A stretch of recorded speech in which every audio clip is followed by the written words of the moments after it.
أشهد أن لا إله إلا الله وحده لا شريك له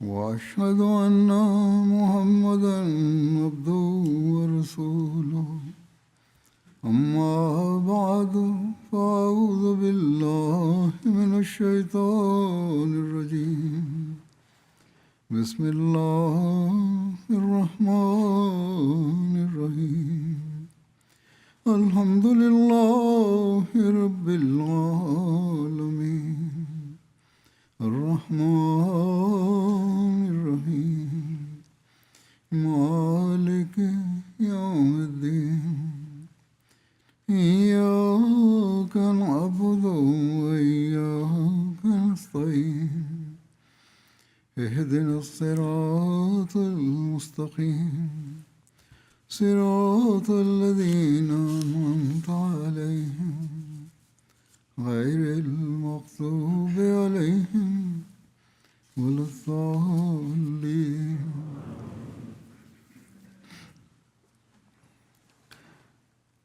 തൻ്റെ യജമാനനായ നബി തിരുമേനി സല്ലല്ലാഹു അലൈഹി വസല്ലമയെ അനുധാവനം ചെയ്തുകൊണ്ട് തൗഹീദ് സ്ഥാപിക്കുന്നതിനായി ഹസ്രത്ത് മസീഹ് മൗഊദ് അലൈഹി സ്വലാത്തു വസ്സലാം നടത്തിയ പരിശ്രമങ്ങളെക്കുറിച്ചും അവിടുത്തെ പ്രായോഗിക മാതൃകയെക്കുറിച്ചും തൻ്റെ അനുയായികൾക്ക് അവിടുന്ന് നൽകിയ ഉപദേശങ്ങളെയും അവരുടെ ശിക്ഷണത്തിനായി അവിടുന്ന് നടത്തിയ പ്രവർത്തനങ്ങളെയും കുറിച്ചുള്ള ചില സംഭവങ്ങൾ ഞാനിവിടെ അവതരിപ്പിക്കുന്നതാണ്.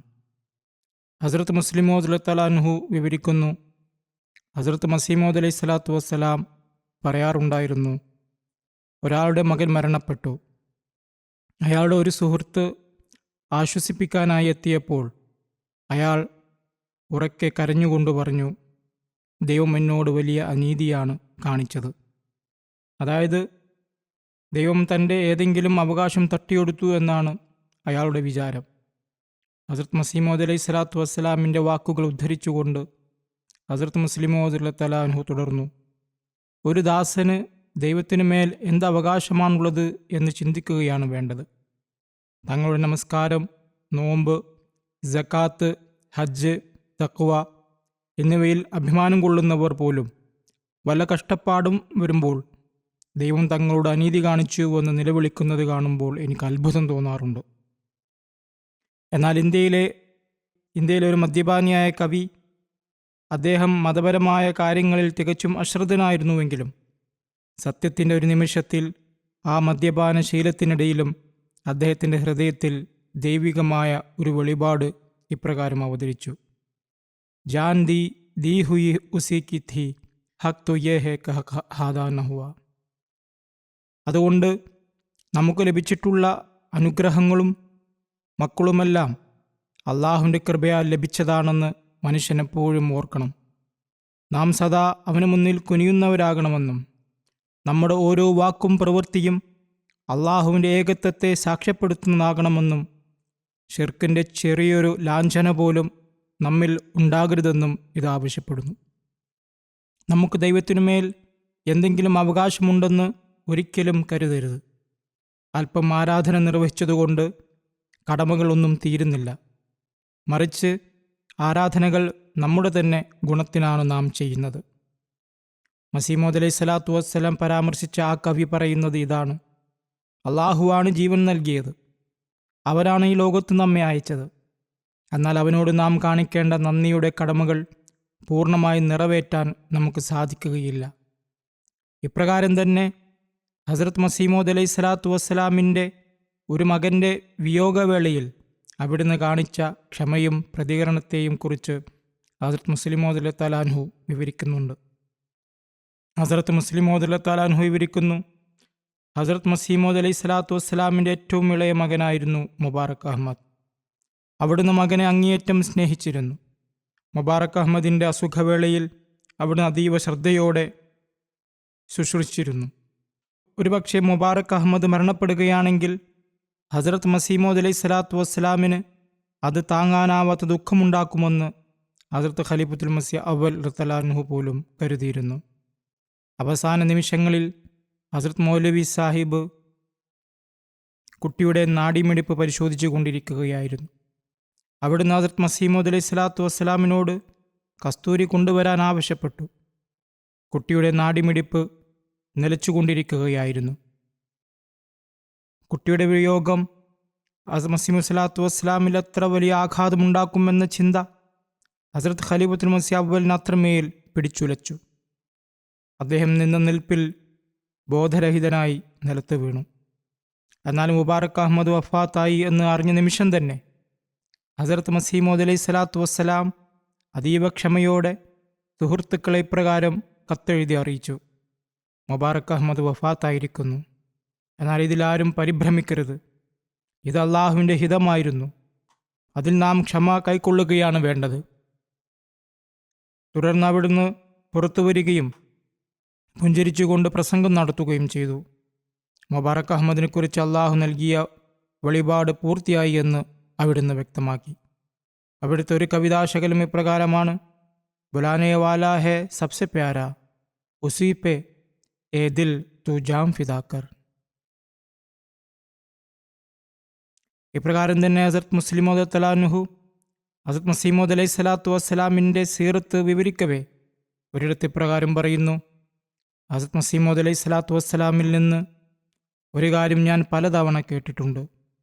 തുർക്കിയിലെ സുൽത്താൻ അബ്ദുൽ ഹമീദ് ഖാനെക്കുറിച്ച് അദ്ദേഹം പിന്നീട് സ്ഥാനഭ്രഷ്ടനാക്കപ്പെട്ടു. പരാമർശിക്കവേ അവിടുന്ന് പറയാറുണ്ടായിരുന്നു: സുൽത്താൻ അബ്ദുൽ ഹമീദിൻ്റെ ഒരു കാര്യം എനിക്ക് വളരെയധികം ഇഷ്ടമാണ്. അദ്ദേഹത്തിൻ്റെ പല തീരുമാനങ്ങളും തെറ്റായിരുന്നുവെങ്കിലും അവിടുന്ന് പറയുമായിരുന്നു, ഈ ഒരു കാര്യം എനിക്ക് വളരെ പ്രിയപ്പെട്ടതാണ്. അതെന്തെന്നാൽ ഗ്രീസുമായുള്ള യുദ്ധത്തിൽ ചോദ്യമുയർന്നപ്പോൾ മന്ത്രിമാർ പല ഒഴികഴിവുകളും നിരത്തി. വാസ്തവത്തിൽ സുൽത്താൻ്റെ ആഗ്രഹം യുദ്ധം വേണമെന്നായിരുന്നു. എന്നാൽ മന്ത്രിമാർക്ക് അതിൽ താല്പര്യമില്ലായിരുന്നു. അതിനാൽ അവർ പല ഒഴികഴിവുകളും സമർപ്പിച്ചു. അവസാനം അവർ പറഞ്ഞു, യുദ്ധത്തിനായി ഇതും സജ്ജമാണ്, അതും സജ്ജമാണ്. പക്ഷെ പ്രധാനപ്പെട്ട ഒരു കാര്യത്തെക്കുറിച്ച് അവർ പറഞ്ഞു, ഇന്ന കാര്യത്തിൽ നമുക്ക് സംവിധാനമില്ല. അതായത് ഞങ്ങൾ തയ്യാറാണ്, പക്ഷേ ഈ ഒരു കുറവ് പരിഹരിക്കാതെ യുദ്ധം പ്രയാസകരമാണ്. ഉദാഹരണത്തിന് യൂറോപ്യൻ ശക്തികളെല്ലാം ഇപ്പോൾ ഗ്രീസിനെ സഹായിക്കാൻ ഒന്നിച്ചിരിക്കുകയാണ്. അതിനെ പ്രതിരോധിക്കാൻ നമ്മുടെ പക്കൽ മാർഗമില്ല എന്നായിരുന്നു അവർ പറഞ്ഞത്. ഹസ്രത്ത് മസീമോദ് അലൈഹി സ്വലാത്തു വസ്സലാം പറയാറുണ്ടായിരുന്നു, മന്ത്രിമാർ തങ്ങളുടെ ഉപദേശങ്ങളും പ്രയാസങ്ങളും അവതരിപ്പിച്ചുകൊണ്ട് ഇന്ന സംഗതി ഏർപ്പാട് ചെയ്തില്ലെന്ന് ബോധിപ്പിച്ചപ്പോൾ സുൽത്താൻ അബ്ദുൽ ഹമീദ് മറുപടി നൽകി, ചില കാര്യങ്ങൾ ദൈവത്തിനു വേണ്ടി വിട്ടുകൊടുക്കേണ്ടതാണല്ലോ. സുൽത്താൻ്റെ ഈ വാചകം ഹസ്രത്ത് മസീമോദ് അലൈഹി സ്വലാത്തു വസ്സലാം വളരെയധികം ആസ്വദിക്കുകയും ദൈവത്തിൽ വിശ്വാസം അർപ്പിച്ച് അദ്ദേഹം പറഞ്ഞ കാര്യം തനിക്കേറെ ഇഷ്ടപ്പെട്ടെന്ന് പറയുകയും ചെയ്യുമായിരുന്നു. തൗഹീദിനോടുള്ള ഹസ്രത്ത് മസീമോദ് അലൈഹി സ്വലാത്തു വസ്സലാമിൻ്റെ അചഞ്ചലമായ അഭിമാനം വ്യക്തമാക്കുന്ന മറ്റൊരു സംഭവം ഹസ്രത്ത് സാഹിബ്സാദ മിർസ ബഷീർ അഹമ്മദ് സാഹിബ് രേഖപ്പെടുത്തുന്നു. കപൂർത്തലയിലെ മുൻഷി ജഫർ അഹമ്മദ് സാഹിബ് തനിക്കെഴുതിയ കത്തിൽ പ്രകാരം വിവരിച്ചു: ഹസ്രത്ത് മസീമോദ് അലൈഹി സ്വലാത്തു വസ്സലാമിന് തലകറക്കത്തിൻ്റെ അസുഖമുണ്ടായിരുന്നു. തലചുറ്റലിൻ്റെ പ്രയാസം നേരിട്ടു. ഈ അസുഖം ചികിത്സിക്കുന്നതിൽ പ്രത്യേക വൈദഗ്ധ്യമുള്ള ഒരു വൈദ്യനെക്കുറിച്ച് കേൾക്കാനിടയായി. അദ്ദേഹത്തെ ദൂരദേശത്ത് നിന്ന് യാത്രാക്കൂലി നൽകി വരുത്തി. അദ്ദേഹം ഹുസൂറിനെ പരിശോധിച്ച ശേഷം പറഞ്ഞു, 2 ദിവസത്തിനുള്ളിൽ ഞാൻ അങ്ങയെ സുഖപ്പെടുത്തും. ഇതൊരു വലിയ കാര്യമേയല്ല. വെറും 2 ദിവസത്തിനുള്ളിൽ അങ്ങേക്ക് ആശ്വാസം നൽകാം. ഇത് കേട്ടയുടൻ ഹസ്രത്ത് മസീമോദ് അലൈഹി സ്വലാത്തു വസ്സലാം അകത്തേക്ക് പോയി ഹസ്രത്ത് ഖലീഫത്തുൽ മസീഹ് അവ്വൽ തലാനുഹുവിന് ഒരു കുറിപ്പെഴുതി: ഈ വ്യക്തിയെക്കൊണ്ട് ചികിത്സിക്കാൻ ഞാൻ ഒട്ടും ആഗ്രഹിക്കുന്നില്ല. ഇയാൾ എന്താണ് ദൈവമാണെന്ന് അവകാശപ്പെടുകയാണോ? ഇദ്ദേഹത്തിന് യാത്രാക്കൂലിയും ഒപ്പം അധികമായി 25 രൂപയും നൽകി ഉടൻ മടക്കി അയക്കുക. അങ്ങനെ തന്നെ ചെയ്യുകയും ചെയ്തു. ഇപ്രകാരം തന്നെ ഹസ്രത്ത് മുഫ്തി മുഹമ്മദ് സാദിഖ് സാഹിബ് റളിയല്ലാഹു ഹസ്രത്ത് മസീമോദ് അലൈഹി സ്വലാത്തു വസ്സലാമിൻ്റെ സീറത്ത് വിവരിച്ചുകൊണ്ട് ഇപ്രകാരം രേഖപ്പെടുത്തുന്നു: ഹസ്രത്ത് മസീമോദ് അലൈഹി സ്വലാത്തു വസ്സലാം അരുളുമായിരുന്നു, ദൈവമഹത്വത്തിനും ദൈവിക അന്തസ്സിനും വേണ്ടി ആവേശമുള്ളവരെയാണ് അള്ളാഹു സ്നേഹിക്കുന്നത്. അങ്ങനെയുള്ളവർ അത്യന്തം ഇടുങ്ങിയ പാതയിലൂടെ സഞ്ചരിക്കുന്നവരാകുന്നു. എല്ലാവർക്കും അവരോടൊപ്പം നടക്കാൻ കഴിയില്ല. ദൈവത്തിന് വേണ്ടി ആവേശമുണ്ടാകുന്നതുവരെ മനുഷ്യന് യാതൊരു അനുഭൂതിയും ലഭിക്കുകയില്ല. മനുഷ്യൻ്റെ ഹൃദയത്തിൽ അള്ളാഹുവിനോട് വ്യക്തിപരമായ ആവേശമുണ്ടാകുന്നതുവരെയും ദേഹേച്ഛകളുടെ കലർപ്പിൽ നിന്നും ലൗകിക ലാഭേച്ഛകളിൽ നിന്നും അവൻ വിമുക്തനാകുന്നതുവരെയും അവൻ്റെ യാതൊരു ആരാധനയും ദാനധർമ്മവും സ്വീകരിക്കപ്പെടുകയില്ല. ഇതൊരു സുപ്രധാന കാര്യമാണ്. ദേഹേച്ഛകളിൽ നിന്നും ദുനിയാവിലെ ലാഭചിന്തകളിൽ നിന്നും ഒഴിവായില്ലെങ്കിൽ ഒരുവൻ്റെ ആരാധനകളും ദാനധർമ്മങ്ങളും സ്വീകരിക്കപ്പെടുന്നതല്ല. ദൈവത്തിനു വേണ്ടി ആത്മാവേശം വെച്ച് പുലർത്തുന്നവൻ തൻ്റെ വർഗത്തിലുള്ള മറ്റുള്ളവരെക്കാൾ ഉന്നതിയിലെത്തുന്നു. അങ്ങനെയുള്ളവർ അള്ളാഹുവിൽ നിന്ന് അനുഗ്രഹങ്ങൾ പ്രാപിക്കുന്നു. അതുകൊണ്ട് പ്രാർത്ഥനകൾ സ്വീകരിക്കപ്പെടുന്നതിന് തൗഹീദിലുള്ള പൂർണ്ണ ബോധ്യവും ദൃഢവിശ്വാസവും അത്യാവശ്യമാണ്. ഒപ്പം അള്ളാഹുവിൻ്റെ സ്നേഹം നേടുക എന്നതായിരിക്കണം പ്രാർത്ഥനയിൽ പ്രഥമ പരിഗണന നൽകേണ്ടത്. ഞങ്ങൾ ഒരുപാട് പ്രാർത്ഥിച്ചു, നഫലുകൾ നിർവഹിച്ചു, സദക്കകൾ നൽകി, എന്നിട്ടും ഞങ്ങളുടെ ദുആ സ്വീകരിക്കപ്പെട്ടില്ല എന്ന് പരാതി പറയുന്നവർ ഹസ്രത്ത് മസീഹ് മൗഊദ് അലൈഹിസ്സലാത്തു വസ്സലാം നിർദ്ദേശിച്ച ഈ ആത്മീയ പ്രതിവിധിയെക്കുറിച്ച് ഗൗരവമായി ചിന്തിക്കേണ്ടതുണ്ട്. ഹസ്രത്ത് മിർസ ബഷീർ അഹമ്മദ് സാഹിബ് റളിയല്ലാഹു തആല അൻഹു ഹസ്രത്ത് മസീഹ് മൗഊദ് അലൈഹിസ്സലാത്തു വസ്സലാമിൻ്റെ സീറത്ത് വിവരിക്കവേ ഒരിടത്ത് ഇപ്രകാരം രേഖപ്പെടുത്തുന്നു: അള്ളാഹുവിനോടുള്ള ഹസ്രത്ത് മസീഹ് മൗഊദ് അലൈഹിസ്സലാത്തു വസ്സലാമിൻ്റെ സ്നേഹത്തെ അള്ളാഹു അങ്ങേയറ്റത്തെ മൂല്യബോധത്തോടെയാണ് സ്വീകരിച്ചത്. അവൻ്റെ അതിരുകളില്ലാത്ത കാരുണ്യത്തിനും സമാനതകളില്ലാത്ത അംഗീകാരത്തിനും അനുയോജ്യമായ രീതിയിൽ അങ്ങയെ അള്ളാഹു അനുഗ്രഹിച്ചു.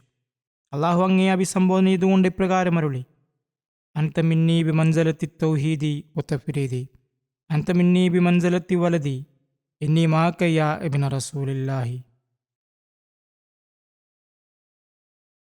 അതായത്, ഈ കാലഘട്ടത്തിൽ നീ എൻ്റെ തൗഹീദിൻ്റെ കൊടിവാഹകനാണ്. ലോകത്തിന് നഷ്ടപ്പെട്ടു പോയ തൗഹീദ് എന്ന നിധി നീ വീണ്ടും സ്ഥാപിച്ചു കൊണ്ടിരിക്കുന്നു. അതിനാൽ ഓ മുഹമ്മദ് മസീഹ്, എൻ്റെ ഏകത്വവും അതുല്യതയും എനിക്കെത്രത്തോളം പ്രിയപ്പെട്ടതാണോ അത്രത്തോളം നീയും എനിക്ക് പ്രിയപ്പെട്ടവനാണ്. ക്രിസ്ത്യാനികൾ വ്യാജവും കറ്റുകെട്ടുമെന്ന നിലയിൽ തങ്ങളുടെ മസീഹിനെ ദൈവത്തിൻ്റെ യഥാർത്ഥ പുത്രനാക്കി മാറ്റിയിരിക്കുന്നു. അതിനാൽ സന്താനങ്ങളോടെന്നവണ്ണം ഞാൻ നിന്നെ സ്നേഹിക്കണമെന്ന് എൻ്റെ അഭിമാനബോധം ആഗ്രഹിച്ചു. അതായത്, മുഹമ്മദ് മുസ്തഫ സല്ലല്ലാഹു അലൈഹി വസല്ലമയുടെ ശിഷ്യന്മാർക്ക് പോലും അത്ഫാലുള്ള എന്ന ആത്മീയ പദവിയിലേക്ക് ഉയരാൻ കഴിയുമെന്ന സത്യം ലോകത്തിന് കാണിച്ചു കൊടുക്കാൻ വേണ്ടിയാണിത്. നീ എൻ്റെ പ്രിയദാസനായ മുഹമ്മദ് മുസ്തഫ സല്ലല്ലാഹു അലൈഹി വസല്ലമയുടെ ദീനിൻ്റെ സേവനത്തിൽ രാപ്പകൽ മുഴുകിയിരിക്കുകയും അവിടുത്തെ സ്നേഹത്തിൽ ലയിച്ചു ചേരുകയും ചെയ്തിരിക്കുന്നു. അതിനാൽ ആ പ്രിയദാസൻ്റെ ആത്മീയ പുത്രൻ എന്ന നിലയിൽ എൻ്റെ പരമമായ സ്നേഹത്തിൻ്റെയും ശാശ്വത സാമീപ്യത്തിൻ്റെയും കീർത്തിമുദ്ര നൽകി ഞാൻ നിന്നെ ആദരിക്കുന്നു. ഇതാണ് ഞാൻ ഇപ്പോൾ വായിച്ച ഹസ്രത്ത് മസീഹ് മൗഊദ് അലൈഹിസ്സലാത്തു വസ്സലാമിന് ലഭിച്ച വെളിപാടിൻ്റെ സാരം. അവിടുത്തെ സീറത്തിൻ്റെ ഭാഗമായി തന്നെ മിർസ ബഷീർ അഹമ്മദ് സാഹിബ് മറ്റൊരിടത്ത് ഇപ്രകാരം എഴുതുന്നു: ഹസ്രത്ത് മസീഹ് മൗഊദ് അലൈഹിസ്സലാത്തു വസ്സലാമിൻ്റെ നിയോഗത്തിൻ്റെ ഏറ്റവും പ്രധാനപ്പെട്ട ലക്ഷ്യം ഇസ്ലാമിനെ സേവിക്കുക എന്നതും തൗഹീദ് സ്ഥാപിക്കുക എന്നതുമായിരുന്നു. ഈ കാലഘട്ടത്തിൽ യഥാർത്ഥ തൗഹീദിന് നേരിടേണ്ടി വന്ന ഏറ്റവും വലിയ വെല്ലുവിളി ക്രൈസ്തവതയിൽ നിന്നായിരുന്നു. ഇന്നും ചില പ്രദേശങ്ങളിൽ ഈ അവസ്ഥ തുടരുന്നുണ്ട്. ഏകദൈവവിശ്വാസത്തിൻ്റെ മറവിൽ അവർ അപകടകരമായ ശിർക്ക് പഠിപ്പിക്കുകയും ഹസ്രത്ത് ഈസാ മസീഹ് അലൈഹിസ്സലാമിനെ ദൈവപുത്രനായി പ്രഖ്യാപിച്ച് അള്ളാഹുവിനോടൊപ്പം പ്രതിഷ്ഠിക്കുകയും ചെയ്യുന്നു. അതുകൊണ്ടാണ് ക്രൈസ്തവതയുടെ ഈ തെറ്റായ വിശ്വാസത്തിനെതിരെ ഹസ്രത്ത് മസീഹ് മൗഊദ് അലൈഹിസ്സലാത്തു വസ്സലാമിന് വലിയ ആവേശമുണ്ടായത്. മാത്രമല്ല, ഹദീസുകളിൽ മസീഹിൻ്റെ പ്രധാന ദൗത്യമായി വിശേഷിപ്പിക്കപ്പെട്ടത് കസ്റ സലീബ് എന്നാണ്. അതിനാൽ തന്നെ അവിടുന്ന് ഹസ്രത്ത് ഈസാ അലൈഹിസ്സലാമിൻ്റെ വഫാത്തിന് മേൽ വലിയ ഊന്നൽ നൽകുമായിരുന്നു. കാരണം ഈ ഒരൊറ്റ കാര്യം തെളിയിക്കപ്പെടുന്നതോടെ ക്രൈസ്തവ വിശ്വാസത്തിൻ്റെ അവസാനം കുറിക്കപ്പെടുന്നു. അതായത്, മസീഹിൻ്റെ വഫാത്തോടുകൂടി ദൈവത്വമോ ത്രിത്വമോ അവശേഷിക്കുന്നില്ല. പാപപരിഹാര സിദ്ധാന്തത്തിനും നിലനിൽപ്പില്ലാതാകുന്നു. മസീഹ് നാസരിയുടെ വഫാത്ത് എന്ന വിശ്വാസം ഹസ്രത്ത് മസീഹ് മൗഊദ് അലൈഹിസ്സലാത്തു വസ്സലാമിൻ്റെ തന്നെ സത്യതയുടെ തെളിവിനുള്ള ആദ്യ പടിയാണെങ്കിലും ഈ വിഷയത്തിന് അവിടുന്ന് ഇത്രയധികം പ്രാധാന്യം നൽകിയത് നിലവിലുള്ള ക്രൈസ്തവ വിശ്വാസങ്ങളെ ഖണ്ഡിക്കാനാണ്. അവിടുന്ന് പലപ്പോഴും ഇപ്രകാരം പറയാറുണ്ടായിരുന്നു: നിങ്ങൾ മസീഹിനെ മരിക്കാൻ അനുവദിക്കൂ, അതിലാണ് ഇസ്ലാമിൻ്റെ ജീവിതം ഇരിക്കുന്നത്. നമ്മുടെ മറ്റ് മുസ്ലിം സഹോദരങ്ങൾ ഈ പോയിന്റ് മനസ്സിലാക്കുകയും ക്രൈസ്തവർക്കെതിരെയുള്ള പോരാട്ടത്തിലെങ്കിലും നമ്മോട് യോജിക്കുകയും ചെയ്തിരുന്നെങ്കിൽ എത്ര നന്നായിരുന്നു. ഹസ്രത്ത് മസീഹ് മൗഊദ് അലൈഹി സ്വലാത്തു വസ്സലാമിൻ്റെ വാദങ്ങൾ അംഗീകരിക്കുന്നതും അംഗീകരിക്കാതിരിക്കുന്നതും രണ്ടാമത്തെ കാര്യമാണ്. എന്നാൽ ഇസ്ലാമിൻ്റെ ശ്രേഷ്ഠത തെളിയിക്കപ്പെടുന്ന ഈ പോയിന്റിലെങ്കിലും അവർക്ക് യോജിക്കാവുന്നതാണ്. ക്രൈസ്തവതയുടെ അബദ്ധവിശ്വാസങ്ങളും ഈ കാലഘട്ടത്തിൽ അവ ആഗോളതലത്തിൽ വ്യാപിക്കുന്നതും ഹസ്രത്ത് മസീഹ് മൗഊദ് അലൈഹി സ്വലാത്തു വസ്സലാമിൻ്റെ ഹൃദയത്തിൽ വലിയ ഭാരമായിരുന്നു. അവിടുന്ന് അതീവ വേദനയോടെ പ്രകാരം അരുളുന്നു: നമ്മളും ക്രൈസ്തവരും തമ്മിലുള്ള ഒരു അന്തിമ തീരുമാനം എങ്ങനെ ഉണ്ടാകുമെന്ന ചിന്തയിലാണ് ഞാൻ ഓരോ നിമിഷവും കഴിയുന്നത്. മൃതപൂജ എന്ന ഈ ഫിത്നയെ ഓർത്ത് എൻ്റെ ഹൃദയം രക്തമണയുന്നു. എൻ്റെ ആത്മാവ് അങ്ങേയറ്റത്തെ വീർപ്പുമുട്ടലിലാണ്. വെറും ഒരു സാധാരണ മനുഷ്യനെ ദൈവമാക്കിയതിനേക്കാളും ഒരു പിടി മണ്ണിനോളം പോന്ന ഒരുവനെ റബ്ബുൽ ആലമീൻ എന്ന് വിശേഷിപ്പിച്ചതിനേക്കാളും വലിയ ഹൃദയവേദന മറ്റെന്തുണ്ട്? എൻ്റെ നാഥനും സർവശക്തനുമായ ദൈവം അവസാനം തൗഹീദ് തന്നെ വിജയിക്കുമെന്ന് എനിക്ക് ആശ്വാസം നൽകിയിരുന്നില്ല എങ്കിൽ ഞാൻ എന്നെ ഈ ദുഃഖത്താൽ നശിച്ചു പോകുമായിരുന്നു. ഹസ്രത്ത് മസീഹ് മൗഊദ് അലൈഹി സ്വലാത്തു വസ്സലാം അരുളുന്നു: അള്ളാഹുവിനൊരു കാര്യം നന്നായി അറിയാം. സകല കാര്യങ്ങൾക്കും ഏറ്റവും വലിയ സാക്ഷി അവൻ തന്നെയാണ്. അവൻ്റെ മാർഗത്തിൽ എനിക്ക് ഏറ്റവും ആദ്യമായും ഏറ്റവും ശ്രേഷ്ഠമായും നൽകപ്പെട്ട അനുഗ്രഹം ഒരു കൽബുൽ സലീം ആയിരുന്നു. അതായത് കളങ്കമില്ലാത്ത ഹൃദയം. അതായത് സർവശക്തനായ ദൈവത്തോടല്ലാതെ മറ്റൊന്നിനോടും യഥാർത്ഥ ബന്ധമില്ലാത്ത ഒരു ഹൃദയം. ഞാൻ ഒരു കാലത്ത് യുവാവായിരുന്നു, ഇപ്പോൾ വൃദ്ധനായിരിക്കുന്നു. എന്നാൽ എൻ്റെ ജീവിതത്തിൻ്റെ ഒരു ഘട്ടത്തിലും സർവശക്തനായ അള്ളാഹുവോടല്ലാതെ മറ്റൊന്നിനോടും യഥാർത്ഥമായ ആത്മബന്ധം ഞാൻ കണ്ടെത്തിയിട്ടില്ല. അള്ളാഹുവിനോടുള്ള പ്രസ്തുത സ്നേഹതീക്ഷ്ണത കാരണമായി അവൻ്റെ മഹത്വത്തിനും ഏകത്വത്തിനും വിരുദ്ധമായതോ ഏതെങ്കിലും തരത്തിലുള്ള അവഹേളനത്തിന് കാരണമാകുന്നതോ ആയ ഒരു മതത്തോടും ഞാൻ ഒരിക്കലും തൃപ്തനായിട്ടില്ല. ക്രൈസ്തവ മതം എനിക്ക് അപ്രിയമായതിൻ്റെ കാരണവും ഇതുതന്നെയാണ്. കാരണം അതിൻ്റെ ഓരോ ഘട്ടത്തിലും സർവശക്തനായ ദൈവത്തോടുള്ള അവഹേളനമാണുള്ളത്. സ്വന്തത്തെ പോലും സഹായിക്കാൻ കഴിയാത്ത അശക്തനായൊരു മനുഷ്യനെ അവർ ദൈവമായി പ്രതിഷ്ഠിച്ചിരിക്കുന്നു. ഹദ്റത്ത് മുഫ്തി ഫദ്ലുർ റഹ്മാൻ സാഹിബ് വിവരിക്കുന്നു: എൻ്റെ വീട്ടിൽ ഒന്നിനു പിറകെ മറ്റൊന്ന് എന്ന നിലയിൽ 2 പെൺകുട്ടികൾ ജനിച്ചു. അള്ളാഹുവിൻ്റെ കൃപയാൽ അവർ ഇന്നും ജീവിച്ചിരിപ്പുണ്ട്. അവർക്ക് ശേഷം ഒരു ആൺകുട്ടി ജനിച്ചു. പക്ഷെ അവന് കേൾക്കാനോ സംസാരിക്കാനോ കഴിയുമായിരുന്നില്ല. അവനെപ്പോഴും രോഗബാധിതനായിരുന്നു. അതിനുശേഷം രണ്ടാമതൊരു ആൺകുട്ടി ജനിച്ചു. അവൻ അതീവ ബുദ്ധിമാനും ആരോഗ്യവാനുമായിരുന്നു. അവൻ്റെ സ്വഭാവവും രൂപഭംഗിയും എല്ലാവരെയും ആകർഷിക്കുന്നതായിരുന്നു. ചെറിയ പ്രായത്തിൽ തന്നെ അവൻ വീട്ടിലെ കൊച്ചു കൊച്ചു ജോലികൾ ചെയ്യുകയും ആംഗ്യങ്ങൾ വേഗത്തിൽ മനസ്സിലാക്കുകയും ചെയ്യുമായിരുന്നു. അവൻ വളരെ ബുദ്ധിമാനായ കുട്ടിയായിരുന്നു. ആ കാരണത്താൽ അവനോട് എനിക്ക് വലിയ സ്നേഹവുമായിരുന്നു. രോഗബാധിതനായിരുന്ന ആദ്യത്തെ മകൻ 4-ാം വയസ്സിൽ മരണപ്പെട്ടു. ബുദ്ധിമാനായ രണ്ടാമത്തെ മകന് 4.5 വയസ്സായപ്പോൾ ടൈഫോയിഡ് ബാധിച്ചു. ഞാൻ ഒരുപാട് ചികിത്സകൾ നൽകിയെങ്കിലും ഫലമുണ്ടായില്ല. രോഗത്തിൻ്റെ 15-ാം ദിവസം അവന് മസ്തിഷ്ക വീക്കം പിടിപെട്ടു. ഞാൻ ഹസ്രത്ത് മസീഹ് മൗഊദ് അലൈഹി സ്വലാത്തു വസ്സലാമിന് പ്രാർത്ഥനയ്ക്കായി ഒരു കത്തെഴുതി. എനിക്ക് പ്രിയപ്പെട്ട മകനാണ്, അവൻ രക്ഷപ്പെടാൻ വേണ്ടി പ്രാർത്ഥിക്കണം എന്നപേക്ഷിച്ചു. അവിടുന്ന് ഇപ്രകാരം മറുപടി നൽകി: ഇൻഷാ അല്ലാ, ഞാൻ പ്രാർത്ഥിക്കാം. എങ്കിലും അത് അള്ളാഹുവിൻ്റെ അലംഘനീയമായ വിധിയാണെങ്കിൽ അതിനെ തടുക്കാൻ കഴിയില്ല. ഇത് വായിച്ചപ്പോൾ കുട്ടി രക്ഷപ്പെടില്ലെന്ന് എനിക്ക് ഉറപ്പായി. 4-ാം ദിവസം കുട്ടിയുടെ നില അതീവ ഗുരുതരമായി. അന്ന് ഹദ്റത്ത് മസീഹ് മൗഊദ് അലൈഹി സ്വലാത്തു വസ്സലാം ഗുർദാസ്പൂരിലേക്ക് പോകാനിരിക്കുകയായിരുന്നു.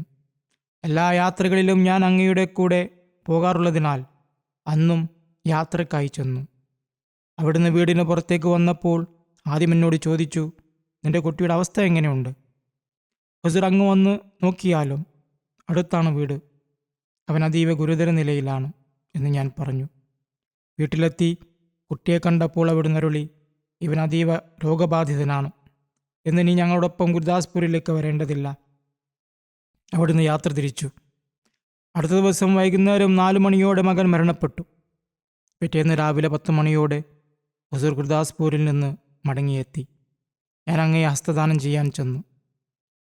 എൻ്റെ കയ്യിൽ ആൺകുട്ടിയേക്കാൾ പ്രായം കുറഞ്ഞ മകളുണ്ടായിരുന്നു. എന്നെ കണ്ടപ്പോൾ ഹുസൂർ അരുളി: നിന്റെ മകൻ മരിച്ചതിൽ എനിക്ക് വലിയ ദുഃഖമുണ്ട്. എങ്കിലും അവനോടുള്ള സ്നേഹം ഷിർക്കിനോളം എത്തിയതായി എനിക്ക് തോന്നിയിരുന്നു. അതുകൊണ്ട് അവൻ ജീവിച്ചിരിക്കുക എന്നത് അസാധ്യമായി എനിക്ക് തോന്നി. ഏതായാലും ഞാൻ നിന്റെ കുട്ടിക്ക് വേണ്ടി പ്രാർത്ഥിച്ചിരുന്നു. അള്ളാഹു നിനക്ക് ഉത്തമമായത് പകരം നൽകും. അവൻ കേൾക്കാനും സംസാരിക്കാനും കഴിവുള്ളവനായിരിക്കും. അള്ളാഹു നൽകുന്ന കുട്ടി കേൾക്കുന്നവനും സംസാരിക്കുന്നവനുമായിരിക്കും, ആരോഗ്യവാനായിരിക്കും. അങ്ങനെ അതിനുശേഷം ഫസൽ കരീം എന്ന മകൻ ജനിച്ചു. തുടർന്ന് അബ്ദുൽ അസീസ് ജനിച്ചു. 2 ആൺകുട്ടികൾ ചാപിള്ളകളായി പാഴായിപ്പോയി. ഏതായാലും 2 ആൺകുട്ടികൾ ജീവനോടെ ജനിച്ചു. തുടർന്ന് അബ്ദുള്ള, അബ്ദുൽ കരീം, അഹമ്മദ് എന്നിങ്ങനെ ആകെ 5 ആൺമക്കൾ അവർക്ക് ജനിച്ചു. അള്ളാഹുവിൻ്റെ അനുഗ്രഹത്താൽ അവരെല്ലാം ദീർഘായുസ്സുള്ളവരായി ജീവിച്ചു. ഇപ്രകാരം ഹസ്രത്ത് മസീഹ് മൗഊദ് അലൈഹി സ്വലാത്തു വസ്സലാം തൻ്റെ അനുയായികൾക്ക് എപ്പോഴും തൗഹീദിൻ്റെ പാഠങ്ങളാണ് നൽകിയിരുന്നത്. ഒപ്പം അവരുടെ സങ്കടങ്ങളിൽ അവരെ ആശ്വസിപ്പിക്കുകയും അവർക്കായി പ്രാർത്ഥിക്കുകയും ചെയ്തിരുന്നു. അവിടുത്തെ പ്രാർത്ഥന സ്വീകരിച്ചുകൊണ്ട് അള്ളാഹു 5 പുത്രന്മാരെ നൽകി അവരനുഗ്രഹിച്ചു. ഹസ്രത്ത് മസീഹ് മൗഊദ് അലൈഹി സ്വലാത്തു വസ്സലാം അരുളുന്നു: ഭൂമിയുടെ വിവിധ വാസകേന്ദ്രങ്ങളിൽ നിവസിക്കുന്ന സൽപ്രകൃതക്കാരായ ആളുകളെ, അവർ യൂറോപ്പിലാകട്ടെ ഏഷ്യയിലാകട്ടെ, തൗഹീദിലേക്ക് അടുപ്പിക്കാനും തൻ്റെ ദാസന്മാരെ ഒരേയൊരു ദീനിന് കീഴിൽ ഒരുമിച്ച് കൂട്ടാനും അള്ളാഹു ആഗ്രഹിക്കുന്നു. ഇതാണ് അള്ളാഹുവിൻ്റെ ലക്ഷ്യം. ഇതിനു വേണ്ടിയാണ് ഞാൻ ഈ ലോകത്ത് നിയോഗിക്കപ്പെട്ടിട്ടുള്ളത്. അതിനാൽ നിങ്ങൾ ഈ ലക്ഷ്യത്തെ പിന്തുടരുക. എന്നാൽ അത് സൗമ്യതയിലൂടെയും സൽസ്വഭാവത്തിലൂടെയും പ്രാർത്ഥനകൾക്ക് ഊന്നൽ നൽകിക്കൊണ്ടുമായിരിക്കണം. അവിടുന്ന് വീണ്ടും അരുളുന്നു: അള്ളാഹുവിൻ്റെ ഏകത്വവും റസൂൽ കരീം സല്ലല്ലാഹു അലൈഹി വസല്ലമയുടെ അന്തസ്സും ലോകത്ത് സ്ഥാപിക്കപ്പെടുക എന്നതിലാണ് എൻ്റെ സകല സന്തോഷവും കുടികൊള്ളുന്നത്. എൻ്റെ നിയോഗത്തിൻ്റെ യഥാർത്ഥ ലക്ഷ്യവും ഇതുതന്നെ. ഹസ്രത്ത് പീർ ഇഫ്തിഖാർ അഹമ്മദ് സാഹിബ് അവിടുത്തെ സീറത്ത് വിവരിച്ചുകൊണ്ട് പറയുന്നു: ഹസ്രത്ത് മസീഹ് മൗഊദ് അലൈഹി സ്വലാത്തു വസ്സലാമിന് പീരാൻ ദത്ത എന്നു പേരായ ഒരു ഖാദിം, ഒരു സേവകനുണ്ടായിരുന്നു. ഞങ്ങളെല്ലാവരും അദ്ദേഹത്തെ ആ പേരിൽ തന്നെയാണ് വിളിച്ചിരുന്നത്. എന്നാൽ ഹുസൂർ അലൈഹി സ്വലാത്തു വസ്സലാം അദ്ദേഹത്തെ വിളിക്കുമ്പോൾ പീരി ദത്ത എന്ന് വിളിക്കുമായിരുന്നു. പീരാൻ ദത്ത എന്നല്ല, മറിച്ച് പീരി ദത്ത എന്ന്. അതായത് എൻ്റെ പീർ അള്ളാഹു നൽകിയതാണ് എന്നർത്ഥം. ഇതാണ് ആ തൗഹീദ്. ഇതിനെക്കുറിച്ചാണ് അള്ളാഹു അവിടുത്തോട് അരുളിയത്: ഖുസു അത്തൗഹീദ അത്തൗഹീദ യാ അബ്നാ അൽ ഫാരിസ്. ഓ പേർഷ്യൻ പുത്രന്മാരെ, നിങ്ങൾ തൗഹീദിനെ മുറുകെ പിടിക്കുക, തൗഹീദിനെ മുറുകെ പിടിക്കുക. ഈ വെളിപാട് സ്വന്തം നിലനിൽപ്പിനും ആത്മീയ പുരോഗതിക്കും വേണ്ടി അവിടുത്തെ പരമ്പരയും അവിടുത്തെ ഓരോ അനുയായിയും അവിടുത്തെ ബയ്യത്തിൽ വന്ന ഓരോ വ്യക്തിയും കൺമുന്നിൽ വെക്കേണ്ടതുണ്ട്. അവിടുത്തെ ബയ്യത്തിൽ വരുന്നതിലൂടെ എല്ലാവരും അവിടുത്തെ നാമത്തിലും സന്തതി പരമ്പരയിലും ഉൾപ്പെട്ടിരിക്കുകയാണ്. നിങ്ങൾ തൗഹീദിനെ മുറുകെ പിടിക്കുകയാണെങ്കിൽ ദീനിലും ദുനിയാവിലും നിങ്ങൾക്ക് അന്തസ്സ് ലഭിക്കും. അല്ലാത്ത പക്ഷം രക്തബന്ധമോ ബയ്യത്ത് ചെയ്തതോ കൊണ്ട് മാത്രം യാതൊരു പ്രയോജനവും ഉണ്ടാവില്ല. ഹാഫിസ് മുഹമ്മദ് ഇബ്രാഹിം സാഹിബ് റളിയല്ലാഹു അൻഹു വിവരിക്കുന്നു: ആദ്യമായി ഞാനും ഹക്കീം അബ്ദുൽ അസീസ് സാഹിബും ഹക്കീം അത്താ മുഹമ്മദ് സാഹിബും ഹസ്രത്ത് മസീഹ് മൗഊദ് അലൈഹി സ്വലാത്തു വസ്സലാമിൻ്റെ സന്നിധിയിൽ ഹാജരായപ്പോൾ അവിടുന്ന് ഗുരുദാസ്പൂരിലായിരുന്നു. അവിടുന്ന് മുറിക്ക് പുറത്തേക്ക് വരുമ്പോൾ ഞങ്ങൾ 3 പേരും വാതിലിന് സമീപം നിൽക്കുകയായിരുന്നു. ഞാനും ഹക്കീം അബ്ദുൽ ഹസീസ് സാഹിബും അവിടത്തേക്ക് സലാം ചൊല്ലി ഹസ്തദാനം ചെയ്തു. എന്നാൽ ഭായ് അത്താ മുഹമ്മദ് സാഹിബ് ഹസ്രത്ത് മസീഹ് മൗഊദ് അലൈഹി സ്വലാത്തു വസ്സലാമിൻ്റെ പാദങ്ങളിൽ വീണു. ഉടൻ തന്നെ അവിടുന്ന് അദ്ദേഹത്തിൻ്റെ കൈകളിൽ പിടിച്ച് എഴുന്നേൽപ്പിച്ചുകൊണ്ട് ഇപ്രകാരം അരുളി: ഈ കാലഘട്ടത്തിൽ ഇത്തരം ശിർക്കുകളെ തുടച്ചു നിൽക്കാൻ വേണ്ടിയാണ് അള്ളാഹുവിനെ നിയോഗിച്ചിട്ടുള്ളത്. പാദങ്ങൾ ചുംബിക്കുന്നത് ശിർക്കാണ്. തുടർന്ന് അവിടുന്ന് അദ്ദേഹത്തെയും ഹസ്തദാനം ചെയ്തു. ഇപ്രകാരം തന്നെ ഹസ്രത്ത് മിർസ ബഷീർ അഹമ്മദ് സാഹിബ് വിവരിക്കുന്നു: ഖാസി മുഹമ്മദ് യൂസുഫ് സാഹിബ് പെഷാവരി കത്തിലൂടെ എന്നോട് പറഞ്ഞു, ഞാൻ ആദ്യമായി കാദിയാനിൽ പോയപ്പോൾ ഒരാൾ തൻ്റെ മകനെ ഹസ്രത്ത് മസീഹ് മൗഊദ് അലൈഹി സ്വലാത്തു വസ്സലാമിൻ്റെ സന്നിധിയിൽ പരിചയപ്പെടുത്തി. ആ കുട്ടി ഹസ്തദാനം ചെയ്യാൻ മുന്നോട്ട് വന്നപ്പോൾ ബഹുമാന സൂചകമായി അവിടുത്തെ പാദങ്ങളിൽ സ്പർശിക്കാൻ ശ്രമിച്ചു. അപ്പോൾ അവിടുന്ന് തൻ്റെ കൈകൾ കൊണ്ട് അവനെ തടഞ്ഞു.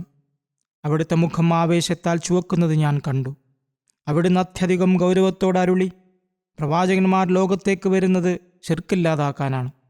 ഞങ്ങളുടെ ദൗത്യവും ഷിർക്ക് തുടച്ചു നീക്കലാണ്, അല്ലാതെ ഷിർക്ക് സ്ഥാപിക്കലല്ല. ഹസ്രത്ത് മസീഹ് മൗഊദ് അലൈഹി സ്വലാത്തു വസ്സലാം അരുളുന്നു: ആരെങ്കിലും എൻ്റെ ചിത്രമെടുക്കുന്നതിനെ ഞാൻ കഠിനമായി എതിർക്കുന്നു. ചിത്രങ്ങളെ സംബന്ധിച്ചുള്ള വിശദീകരണം ഇവിടെ വ്യക്തമാക്കുകയാണ്. പലരും തെറ്റായ രീതിയിൽ സ്വന്തം ചിത്രങ്ങളോ മസീഹ് മൗഊദ് അലൈഹി സ്വലാത്തു വസ്സലാമിൻ്റെ ചിത്രങ്ങളോ അല്ലെങ്കിൽ ബന്ധുക്കളുടെ ചിത്രങ്ങളോ സൂക്ഷിക്കാറുണ്ട്. അതുകൊണ്ടാണ് ഞാനിത് വിവരിക്കുന്നത്. അവിടുന്ന് അരുളുന്നു, ആരെങ്കിലും എൻ്റെ ചിത്രം എടുക്കുന്നതിനോ വിഗ്രഹാരാധകരെ പോലെ അത് കൈവശം വെക്കുന്നതിനോ പ്രചരിപ്പിക്കുന്നതിനോ ഞാൻ കഠിനമായി എതിർക്കുന്നു. ആരും അങ്ങനെ ചെയ്യണമെന്ന് ഞാൻ ഒരിക്കലും കൽപ്പിച്ചിട്ടില്ല. എന്നേക്കാൾ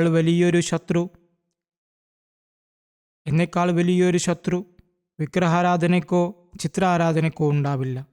എങ്കിലും ഇന്ന് യൂറോപ്പിലുള്ളവർ ഒരാളുടെ രചനകൾ വായിക്കാൻ ആഗ്രഹിക്കുമ്പോൾ ആദ്യം ആ വ്യക്തിയുടെ ചിത്രം കാണാൻ താൽപ്പര്യപ്പെടുന്നു എന്ന് ഞാൻ കണ്ടു. കാരണം യൂറോപ്യൻ രാജ്യങ്ങളിൽ മുഖലക്ഷണ ശാസ്ത്രത്തിന് വലിയ പുരോഗതിയുണ്ട്. ചിത്രം നോക്കി മാത്രം ഒരാൾ സത്യവാനാണോ അതോ വ്യാജനാണോ എന്ന് തിരിച്ചറിയാൻ അവരിൽ ഭൂരിഭാഗം പേർക്കും സാധിക്കുന്നു. ആയിരക്കണക്കിന് നാഴികകൾ അകലെയായതിനാൽ അവർക്ക് നേരിട്ട് വന്ന് എൻ്റെ മുഖം കാണാൻ സാധിക്കില്ല. അതിനാൽ ആ നാട്ടിലെ വിജ്ഞാനികൾ ചിത്രത്തിലൂടെ എൻ്റെ ആന്തരികാവസ്ഥകളെക്കുറിച്ച് ചിന്തിക്കുന്നു. യൂറോപ്പിൽ നിന്നും അമേരിക്കയിൽ നിന്നും എനിക്ക് കത്തുകൾ അയച്ച പലരും അതിലെപ്രകാരം രേഖപ്പെടുത്തിയിട്ടുണ്ട്. ഞങ്ങൾ അങ്ങയുടെ ചിത്രം അതീവ ശ്രദ്ധയോടെ നിരീക്ഷിച്ചു. മുഖലക്ഷണ ശാസ്ത്രത്തിലൂടെ ഞങ്ങൾക്കിത് സമ്മതിക്കേണ്ടി വന്നു. ഈ ചിത്രത്തിനുടമയായ വ്യക്തി ഒരിക്കലും ഒരു വ്യാജനാവാൻ സാധിക്കില്ല എന്ന്. അമേരിക്കയിലുള്ളൊരു സ്ത്രീ എൻ്റെ ചിത്രം കണ്ടിട്ട് പ്രകാരം എഴുതി, ഇത് യേശുവിൻ്റെ, ഈസാ നബി അലൈഹി സ്വലാമിൻ്റെ ചിത്രമാണ്. അതിനാൽ ഈ ലക്ഷ്യത്തിന് വേണ്ടിയും ഈ പരിധിവരെയും ഈ മാർഗം തുടരുന്നതിൽ പ്രായോഗിക രീതി എന്ന നിലയിൽ ഞാൻ നിശബ്ദത പാലിച്ചു. അതുകൊണ്ടാണ് ഞാൻ ചിത്രമെടുക്കാൻ അനുവാദം നൽകിയത്. അല്ലാതെ അത് ശിർക്കിന് കാരണമാവുകയാണെങ്കിൽ അത് പാടെ നിഷിദ്ധമാണ്.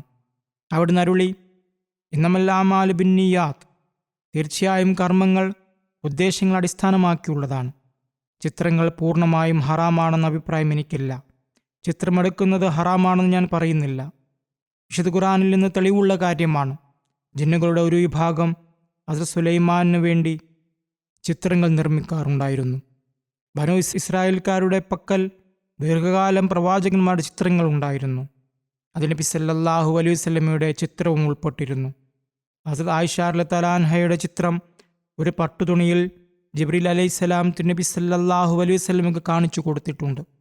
കൂടാതെ വെള്ളത്തിനടിയിലുള്ള ചില കല്ലുകളിൽ ജീവികളുടെ ചിത്രങ്ങൾ സ്വാഭാവികമായി തന്നെ പതിയാറുണ്ട്. ഭൂകമ്പങ്ങൾ ഉണ്ടാകുമ്പോൾ മലനിരകളിൽ അത്തരത്തിൽ ചിത്രങ്ങൾ പതിഞ്ഞു പോകാറുണ്ട്. ഇന്ന് ചിത്രമെടുക്കാൻ ഉപയോഗിക്കുന്ന ഈ ഉപകരണം, അതായത് ക്യാമറ, നബി തിരുമേനി സല്ലല്ലാഹു അലൈഹി വസല്ലമയുടെ കാലത്ത് കണ്ടുപിടിക്കപ്പെട്ടിട്ടില്ലായിരുന്നു. ചില രോഗങ്ങൾ തിരിച്ചറിയാൻ സഹായിക്കുന്ന അത്യന്താപേക്ഷിതമായ ഒരു ഉപകരണമാണിത്.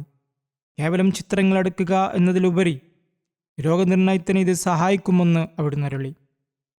ഇന്നത്തെ കാലത്ത് ഈ സംവിധാനം ഇനിയും വരെ മുന്നോട്ട് പോയിരിക്കുന്നു. അവിടുന്ന് അരുളി, മനുഷ്യൻ്റെ സകല അസ്ഥികളുടെയും ചിത്രമെടുക്കാൻ സാധിക്കുന്ന മറ്റൊരു ഉപകരണവും ഇന്ന് നിലവിലുണ്ട്. സന്ധിവാതം, വ്യാധികൾ തുടങ്ങിയ രോഗങ്ങൾ നിർണയിക്കുന്നതിനായി ഈ ഉപകരണം വഴി ചിത്രങ്ങൾ എടുക്കുകയും രോഗത്തിൻ്റെ യഥാർത്ഥ അവസ്ഥ മനസ്സിലാക്കുകയും ചെയ്യുന്നു. ഇന്ന് സ്കാനിങ്, MRI തുടങ്ങിയ ഒരുപാട് അത്യാധുനിക സംവിധാനങ്ങൾ നിലവിലുണ്ട്. ആ കാലഘട്ടത്തിൽ ലഭ്യമായിരുന്ന സാങ്കേതിക വിദ്യയെക്കുറിച്ച് അവിടുന്ന് വിശദീകരിച്ചത് ഇത് വളരെ ഉപകാരപ്രദമായ ഒരു ഉപകരണമാണെന്നാണ്. അതിനാൽ ഇതിൻ്റെ മുന്നിൽ പോവുകയേ ചെയ്യരുത് എന്ന് പറയുന്നത് തെറ്റാണ്. ലക്ഷ്യം നല്ലതായിരിക്കണം. ഇന്നമൽ അമാലു ബിന്നിയാത്ത്, കർമ്മങ്ങൾ നിയത്തുകൾ അടിസ്ഥാനമാക്കിയുള്ളതാണ്. ഷിർക്ക് ഉണ്ടാവാത്തിടത്തോളം അത് ശരിയാണ്. അവിടുന്ന് അരുളി, ഫോട്ടോകൾ വഴി ശാസ്ത്രീയമായ ഒട്ടേറെ പ്രയോജനങ്ങൾ വെളിപ്പെട്ടിട്ടുണ്ട്. ചില ഇംഗ്ലീഷുകാർ ഫോട്ടോകൾ വഴി ലോകത്തെ സകല ജീവജാലങ്ങളുടെയും വിവിധതരം വെട്ടുകിളികളുടെയും പക്ഷികളുടെയും മൃഗങ്ങളുടെയും ചിത്രങ്ങൾ തങ്ങളുടെ പുസ്തകങ്ങളിൽ അച്ചടിച്ചിട്ടുണ്ട്. ഇന്ന് നാഷണൽ ജിയോഗ്രഫിക് പോലുള്ള ചാനലുകൾ ചിത്രങ്ങളിലൂടെയും വീഡിയോകളിലൂടെയും ജീവജാലങ്ങളെക്കുറിച്ച് വലിയ വിവരങ്ങൾ നൽകുന്നുണ്ട്. ഏതായാലും ഇതിലൂടെ അറിവ് വർദ്ധിക്കുന്നു എന്ന് അവിടുന്ന് വ്യക്തമാക്കി. അറിവിനെ പ്രോത്സാഹിപ്പിക്കുന്ന ദൈവം മാരകമായ രോഗങ്ങൾ നിർണ്ണയിക്കാനും വിജ്ഞാനികൾക്ക് സന്മാർഗം കണ്ടെത്താനും സഹായിക്കുന്ന ഒരു ഉപകരണത്തെ എങ്ങനെ ഹറാമാക്കും? ഇതെല്ലാം പടർന്നു പിടിച്ച അജ്ഞതയാണ്. ഫോട്ടോ ഹറാമാണെന്ന് പറയുന്നത് തെറ്റാണ്. പക്ഷേ നീയത്ത് ശുദ്ധമായിരിക്കണം. അവിടുന്ന് അരുളി, നമ്മുടെ നാട്ടിലെ മൗലവിമാർ നാണയങ്ങളിലും രൂപകളിലുമുള്ള ചിത്രങ്ങളുടെ പേരിൽ അവ എന്തുകൊണ്ട് കീശയിൽ നിന്നും വീട്ടിൽ നിന്നും പുറത്തെറിയുന്നില്ല? അത്രമേൽ കടുംപിടുത്തം കാണിക്കുന്ന ഈ മൗലവിമാർ രാജാക്കന്മാരുടെ ചിത്രമുള്ള നാണയങ്ങളും നോട്ടുകളും എന്തുകൊണ്ട് പുറത്തെറിഞ്ഞു കളയുന്നില്ല? എന്തുകൊണ്ട് അവർ അവ കൈവശം വെക്കുന്നു? കഷ്ടം! ഇത്തരത്തിൽ യുക്തിരഹിതമായ കാര്യങ്ങൾ പറഞ്ഞ് അവർ ഇസ്ലാമിനെ പരിഹസിക്കാൻ ശത്രുക്കൾക്ക് അവസരം നൽകുകയാണ്. അനാവശ്യമായ കാര്യങ്ങളെയും ഷിർക്കിന് വഴി തുറക്കുന്ന പ്രവൃത്തികളെയുമാണ് ഇസ്ലാം നിരോധിച്ചിട്ടുള്ളത്. അല്ലാതെ മനുഷ്യൻ്റെ അറിവ് വർദ്ധിപ്പിക്കുന്നതോ രോഗനിർണയത്തിന് സഹായിക്കുന്നതോ സന്മാർഗത്തിലേക്ക് അടുപ്പിക്കുന്നതോ ആയ കാര്യങ്ങളെയല്ല. എങ്കിലും അത്യന്താപേക്ഷിതമായൊരു സാഹചര്യമില്ലാതെ എൻ്റെ ജമാഅത്തിലെ ആളുകൾ എൻ്റെ ഫോട്ടോകൾ സാധാരണ നിലയിൽ പ്രചരിപ്പിക്കുന്നത് ഒരു തൊഴിലോ വരുമാന മാർഗമോ ആക്കി മാറ്റുന്നത് ഞാൻ ഒട്ടും ഇഷ്ടപ്പെടുന്നില്ല. നല്ല ഉദ്ദേശമാകാം, പക്ഷേ ഇതൊരു കച്ചവടമാക്കരുത്.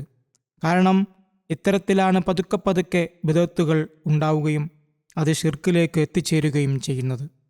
അതിനാൽ സാധ്യമാകുന്നിടത്തോളം ഇത്തരം കാര്യങ്ങളിൽ നിന്ന് വിട്ടുനിൽക്കാൻ ഞാൻ എൻ്റെ ജമാഅത്തിനെ ഉപദേശിക്കുന്നു. ചിലരുടെ വിസിറ്റിംഗ് കാർഡുകളുടെ പിന്നിൽ അവരുടെ തന്നെ ഫോട്ടോ ഞാൻ കണ്ടു. ഇത്തരത്തിലുള്ള പ്രചാരണത്തെ ഞാൻ കഠിനമായി എതിർക്കുന്നു. എൻ്റെ ജമാഅത്തിലെ ആരും അത്തരം പ്രവൃത്തി ചെയ്യരുതെന്നാണ് ഞാൻ ആഗ്രഹിക്കുന്നത്. ഒരു ശരിയായ പ്രയോജനത്തിന് വേണ്ടി പ്രവർത്തിക്കുന്നതും ഹിന്ദുക്കളെപ്പോലെ തങ്ങളുടെ മഹാന്മാരുടെ ചിത്രങ്ങൾ ചുവരുകളിലും മറ്റും തൂക്കിയിടുന്നതും രണ്ട് കാര്യങ്ങളാണ്. ഇത്തരം അനാവശ്യ പ്രവർത്തികൾ കാലക്രമേണ ഷിർക്കിലേക്ക് നയിക്കുന്നതായാണ് കാണപ്പെടുന്നത്. അതിലൂടെ ഒരുപാട് ദോഷങ്ങൾ സംഭവിക്കുന്നു. ഹിന്ദുക്കളിലും ക്രിസ്ത്യാനികളിലും സംഭവിച്ചത് അതാണ്.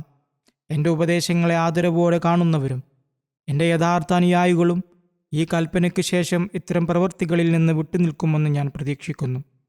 അല്ലാത്ത പക്ഷം അയാൾ എൻ്റെ മാർഗനിർദ്ദേശങ്ങൾക്ക് വിരുദ്ധമായി പ്രവർത്തിക്കുന്നവനും ശരീഅത്തിൻ്റെ പാതയിൽ ധിക്കാരം കാണിക്കുന്നവനുമാണ്. അതുകൊണ്ട് നാം ഫോട്ടോകൾ ഉപയോഗിക്കുന്നതിൻ്റെ ലക്ഷ്യം എന്താണെന്ന് അതീവ ശ്രദ്ധയോടെ ചിന്തിക്കേണ്ടതുണ്ട്. ആ ലക്ഷ്യം യാതൊരു കാരണവശാലും ഷിർക്കിലേക്ക് നയിക്കുന്നതാകരുത്. ചിത്രങ്ങളെ സലാം ചെയ്യുക, അവയ്ക്ക് മുന്നിൽ തലകുനിക്കുക തുടങ്ങിയവയെല്ലാം ഷിർക്കൻ ചിന്താഗതികളാണ്. ഇന്ന് ഹൈന്ദവാചാരങ്ങളിൽ കണ്ടുവരുന്നത് പോലെ മരണപ്പെട്ടവരുടെ പഴയ ചിത്രങ്ങൾ വെക്കുകയും അതിൽ പൂമാലകൾ അണിയിക്കുകയും ചെയ്യുന്ന പതിവുണ്ട്. നിർഭാഗ്യവശാൽ നമ്മുടെ ഇടയിലും ചിലയിടങ്ങളിൽ ചില ആചാരങ്ങൾ കടന്നുകൂടിയിട്ടുണ്ട്. കുടുംബത്തിൽ ഗ്രൂപ്പ് ഫോട്ടോ എടുക്കുമ്പോൾ മരണപ്പെട്ടുപോയ കാരണവന്മാരുടെ വലിയ ഫ്രെയിം ചെയ്ത ചിത്രം കൂടെ വെക്കുന്നു. മരണപ്പെട്ട നമ്മുടെ ആ വലിയ മനുഷ്യരും നമ്മോടൊപ്പം ഫോട്ടോയിലുണ്ട് എന്ന ചിന്താഗതിയാണ് ഇതിന് പിന്നിൽ. ഇതൊക്കെ ഷിർക്കാണെന്ന് ഹസ്രത്ത് മസീഹ് മൗഊദ് അലൈഹി സ്വലാത്തു വസ്സലാം അരുളിയിരിക്കുന്നു. ഇതൊക്കെ തെറ്റായ കാര്യങ്ങളും ബിദഅത്തുകളുമാണ്. ഇവയിൽ നിന്നും നാം വിട്ടുനിൽക്കണം. ചില വിവാഹ ഫോട്ടോകളിലും ഇത്തരത്തിൽ ചെയ്യുന്നതായി എനിക്ക് റിപ്പോർട്ടുകൾ ലഭിക്കാറുണ്ട്. ഒരു നല്ല ഉദ്ദേശത്തോടെയോ അല്ലെങ്കിൽ ഓർമ്മയ്ക്കായി സ്വന്തം ആൽബങ്ങളിൽ സൂക്ഷിക്കാനോ വേണ്ടി ചിത്രമെടുക്കുന്നത് അനുവദനീയമാണ്. എന്നാൽ അതിനെ ഒരു ബിദഅത്താക്കി മാറ്റുകയും ആ ചിത്രങ്ങൾ തൂക്കിയിട്ട ശേഷം രാവിലെ എഴുന്നേറ്റ് അവയെ നോക്കി സലാം പറയുകയും ചെയ്യുന്നത് ഹസ്രത്ത് മസീഹ് മൗഊദ് അലൈഹി സ്വലാത്തു വസ്സലാം പറഞ്ഞതുപോലെ തെറ്റായ കാര്യമാണ്. ഹസ്രത്ത് സൂഫി ഗുലാം മുഹമ്മദ് സാഹിബ് വിവരിക്കുന്നു, അമേരിക്കയിൽ നിന്നും മറ്റു വിദേശ രാജ്യങ്ങളിൽ നിന്നുമുള്ള ചിലർ മസീഹ് മൗഊദ് അലൈഹി സ്വലാത്തു വസ്സലാം എന്ന് അവകാശപ്പെടുന്ന വ്യക്തിയുടെ ചിത്രം കാണാൻ ആഗ്രഹം പ്രകടിപ്പിച്ചു. ആ പ്രത്യേക ആവശ്യത്തിനായാണ് ഹുസൂറിൻ്റെ ഫോട്ടോ എടുക്കപ്പെട്ടത്. അക്കാലത്ത് അവിടെ അബ്ദുൽ മൊഹി എന്ന പേരിൽ ഒരു അറബി താമസിച്ചിരുന്നു. അദ്ദേഹം ഹുസൂറിൻ്റെ ചിത്രം പതിപ്പിച്ച ധാരാളം പോസ്റ്റ് കാർഡുകൾ അച്ചടിക്കുകയും അവ പ്രചരിപ്പിക്കുകയും ചെയ്തു. ഹുസൂറിൻ്റെ ചിത്രം ഇപ്രകാരം പോസ്റ്റ് കാർഡുകളിൽ പ്രസിദ്ധീകരിച്ച വിവരമറിഞ്ഞപ്പോൾ ഹസ്രത്ത് മസീഹ് മൗഊദ് അലൈഹി സ്വലാത്തു വസ്സലാം അത്യധികം പ്രകോപിതനായി. അവിടുന്ന് അരുളി, നാം ഒരു മതപരമായ ആവശ്യത്തിന് വേണ്ടിയാണ് ഫോട്ടോ എടുക്കാൻ അനുവാദം നൽകിയത്. എന്നാൽ നമ്മുടെ ചിത്രം ഒരു വരുമാന മാർഗമാക്കി മാറ്റുന്നത് നാം ഒട്ടും ഇഷ്ടപ്പെടുന്നില്ല. അത് ഷിർക്കിലേക്ക് നയിക്കുന്ന പ്രവൃത്തിയാണ്. തുടർന്ന് ആ കാർഡുകളെല്ലാം നശിപ്പിക്കപ്പെട്ടു. ഹസ്രത്ത് മൗലാന ഗുലാം റസൂൽ സാബ് രാജകി വിവരിക്കുന്നു, ഞാൻ ഹസ്രത്ത് മസീഹ് മൗഊദ് അലൈഹി സ്വലാത്തു വസ്സലാമിൻ്റെ ബയ്യത്ത് ചെയ്ത ശേഷം അവിടത്തേക്കൊരു കത്തെഴുതി. ഞാൻ പതിവായി ചെയ്യാറുള്ള ചില വസീഫകളെക്കുറിച്ച് അതിൽ സൂചിപ്പിച്ചു. ഒപ്പം ഇപ്രകാരവും അപേക്ഷിച്ചു, ഇവിടെ പീർമാരുടെ നിർദ്ദേശപ്രകാരം അവരുടെ അനുയായികൾ അവരെ മനസ്സിൽ സങ്കല്പിച്ചു വെക്കാറുണ്ട്. സാധാരണ പീർമാരെ അവരുടെ അനുയായികൾക്ക് മനസ്സിൽ സങ്കല്പനം ചെയ്യാമെങ്കിൽ ദൈവത്താൽ നിയോഗിക്കപ്പെട്ട മസീഹും മഹദിയുമായ ലോകഗുരുവുമായ അങ്ങയെ ഞാൻ എന്തുകൊണ്ട് ഹൃദയത്തിൽ ധ്യാനിച്ചൂടാ? അതായത് അങ്ങയുടെ രൂപത്തെ മനസ്സിൽ പ്രതിഷ്ഠിച്ച് നിത്യവും ലക്ഷ്യസാക്ഷാത്കാരത്തിനായി എന്തുകൊണ്ട് ശ്രമിച്ചുകൂടാ?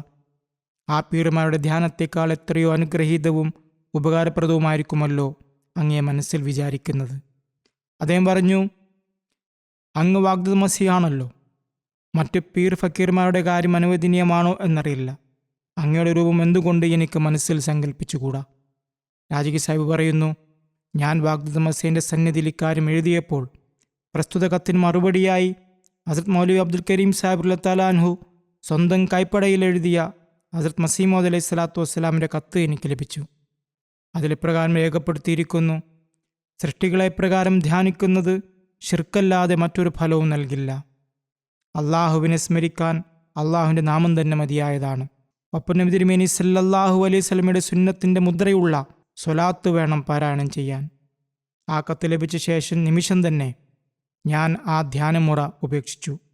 അതുവരെ ചെയ്തിരുന്ന എല്ലാ വസീഫകളും അപ്പോൾ തന്നെ നിർത്തിവെക്കുകയും ചെയ്തു. ഹസ്രത്ത് മാസ്റ്റർ സയ്യിദ് നസീർ അഹമ്മദ് സാഹിബ് വിവരിക്കുന്നു, ഖാദിയാനിലെ മുഹാജിറായിരുന്ന പരേതനായ സയ്യിദ് ഫസൽ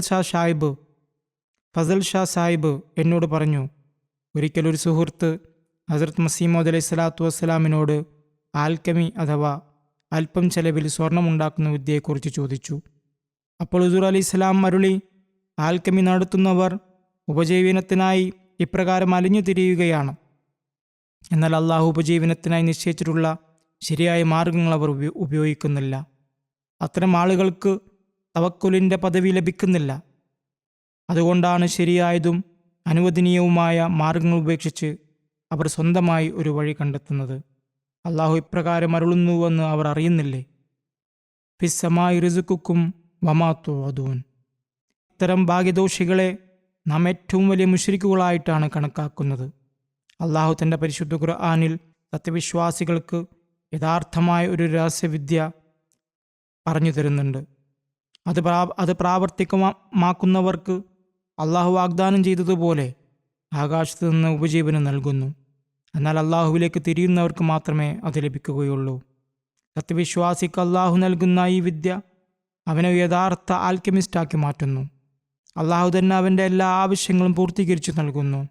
അള്ളാഹു അരുളുന്നു, വമയത്തക്കില്ലാഹ യജ്അൽ ലഹു മഖ്റജ വയർസുഖുഹു മിൻ ഹൈസു ലാ യഹ്തസിബ്. നോക്കൂ, ഒരു മുത്തക്കിക്ക് ലോകത്തിലെ സകല അനുഗ്രഹങ്ങളും നൽകപ്പെടുമ്പോൾ അവൻ പിന്നെ ആരെ ആശ്രയിക്കണം? തഖ്വ സ്വീകരിക്കുന്നവർക്കായി അള്ളാഹു അവർ പ്രതീക്ഷിക്കാത്ത ഇടങ്ങളിൽ നിന്ന് ഉപജീവന മാർഗങ്ങൾ ഒരുക്കുന്നു. പറയുന്നു, എല്ലാ അനുഗ്രഹങ്ങളും നൽകപ്പെടുമ്പോൾ പിന്നെ മുത്തയ്ക്ക് ആരെ ആശ്രയിക്കാനാണ്?